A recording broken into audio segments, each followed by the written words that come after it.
కర్కాటక రాశి వారికి ఏప్రిల్ నెల 2026 గోచారం ఫలితాలు ఏ విధంగా ఉంటాయో సశాస్త్రీయమైన పద్ధతిలో తెలుసుకునే ప్రయత్నం చేద్దాము. ఇక్కడ కర్కాటక రాశి వారికి ద్వితీయ స్థానంలో కేతు గ్రహ సంచారం జరుగుతోంది. ఇది శుభ ఫలితములను ఇవ్వజాలదు. ఏ విధమైన అసౌకర్యం కలిగిస్తుంది అన్నట్టయితే ధనానికి లోటు, రావాల్సిన డబ్బులు అందవు, డబ్బులకు కొంచెం చాలా కష్టపడాల్సి వస్తుంది, మాటలో కఠినత్వం ఉంటుంది. అలాగే కుటుంబంలో కూడా ఏ మాత్రమో ఆహ్లాదకరమైనటువంటి పరిస్థితులు ఉండవు. అలాగే నేత్ర సంబంధమైనటువంటి వ్యాధులు ఎవరికైనా ఉన్నట్టయితే అవి కొంచెం ప్రకోపిస్తాయి. ఏంటి ఎక్కువ బాధ పెట్టేటటువంటి ప్రయత్నం జరుగుతూ ఉంటుంది ఈ రెండో స్థానంలో కేతు గ్రహం ఉండటం వలన.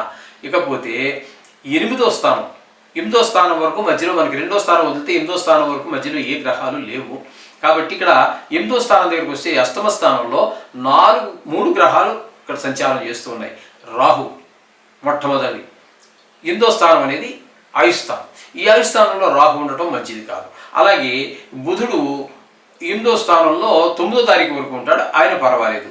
కుజుడు 2 రోజులు ఉంటాడు, ఈయన కూడా అనుకూలమైన ఫలితాలు అయితే ఇవ్వడు. ఇక్కడ 8దో స్థానంలో ఉండటం వల్ల ఏ విధమైన వ్యతిరేక ఫలితాలు వస్తాయన్నట్టయితే ఇక్కడ మనం తీసుకోవాలంటే కొంతమందికి రాజదండన అంటే సస్పెండ్ అవ్వడం కావచ్చు, జైల్లో పెట్టడం కావచ్చు, ఉద్యోగంలో డిమోట్ చేయడం కావచ్చు, ప్రమోట్ చేసే బదులు వాళ్ళని ఇంటికి సస్పెండ్ చేసేయటమో లేకపోతే మొత్తం ఉద్యోగం తీసేయటమో, ప్రైవేట్ అవ్వచ్చు గవర్నమెంట్ కావచ్చు, అలాగే ఉండొచ్చు.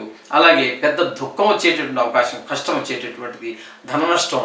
అలాగే మన బంధువులో ఎవరో లేకపోతే ఫ్రెండ్సో ఆత్మీయులో ఎవరో కొంత ప్రాణాపాయ స్థితిలో ఉన్నారు అనేటువంటి చెడు వార్తలు వినడం కానీ లేకపోతే చనిపోయారు అనేటటువంటి చెడు వార్తలు వినడం కానీ జరిగే అవకాశం ఉంటుంది. అదే ఫలితాన్ని 9వ తారీఖు వరకు బుధుడు కూడా ఇవ్వబోతూ ఉన్నారు. అదే ఫలితాలు కుజుడు కూడా 2వ స్థానంలో ఉన్నప్పుడు 2 రోజులు మాత్రం 8వ స్థానంలో ఉన్నప్పుడు అవే ఫలితాలు 8వ స్థానానికి ఇక్కడ ముఖ్యము.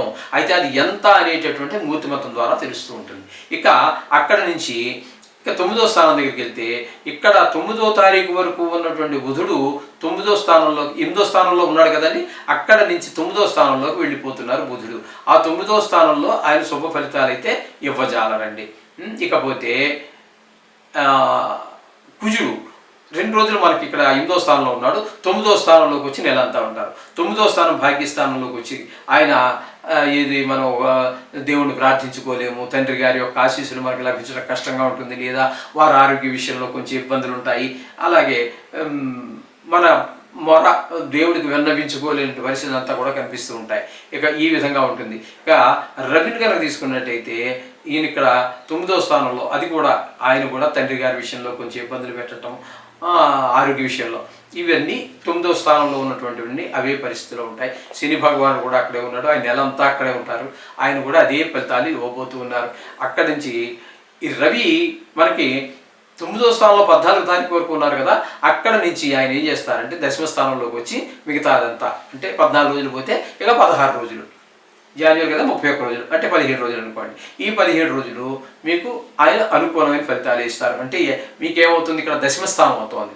ఈ 10వ స్థానంలో రవి అనుకూలమైన ఫలితాలు ఇస్తాడు. ఉద్యోగ రీత్యా పైకి లేపుతాడు, వృత్తిరీత్యా పైకి లేపుతారు, ఆదాయ రీత్యా పెరుగుతుంది.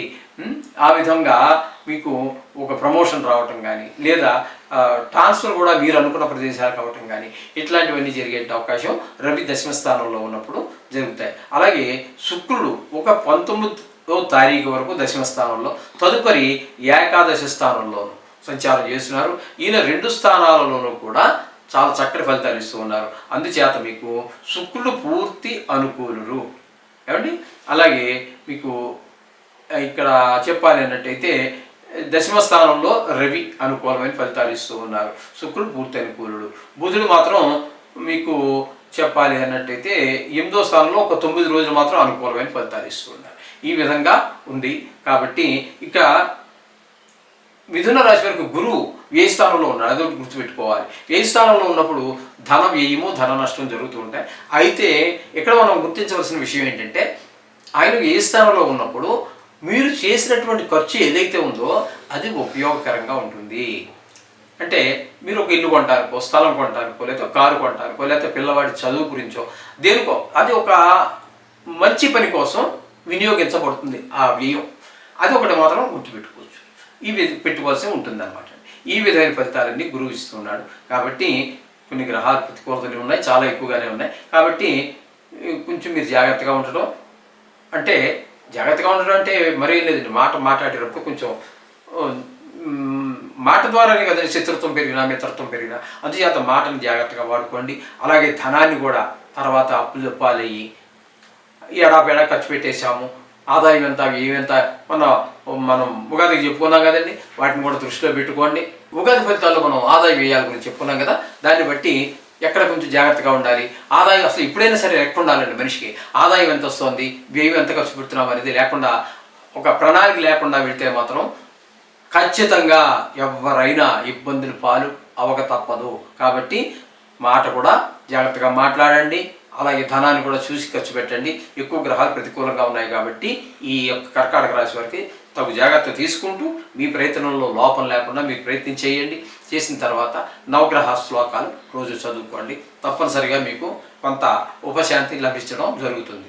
శుభం భూయాత్.